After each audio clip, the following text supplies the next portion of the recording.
and welcome to the Speech and Language Video Minute.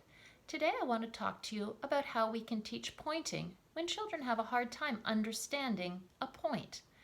When we point at something like look or look, we ask the eye to draw an imaginary line from the tip of our finger directly down to the object. It's not the same as touching something because there's this invisible space in between. Some children find this difficult to do, but we can teach it to them. Let me give you an example of a way to start teaching pointing using a fun game. Find something your child really wants, like a piece of an orange, or in some cases a little dab of cream for them to rub on, or a bead or a penny, as long as it motivates your child. And while they hide their eyes, put it under an object. Say, look, and see if they reach for that one. If they reach for it, they get it.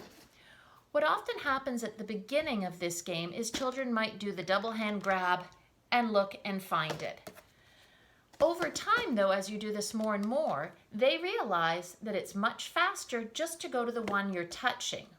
And as you do it more and more, you can start drawing your finger back, showing them this is where to look. I always begin with two, and I might spread them apart on the table so my hand is very clearly on one or on the other. As they get better at that, add 3 or maybe even 4. And I want to mention that for this video game generation, pointing and following a point may be something they have not practiced as much, because a point is not the same thing as the little arrow on the screen that actually hovers on top. A point has this imaginary distance. So find something your child is willing to work for, a piece of an orange, a bit of a cracker, whatever you like. Find an object you can hide it under, and remember, start your pointing with a touch. Later, move it back further and further.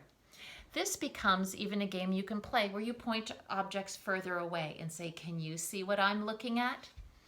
Enjoy this activity at home. Remember, it's not going to develop overnight, but with practice, pointing is a skill, responding to a point is a skill children can learn. Have a good day.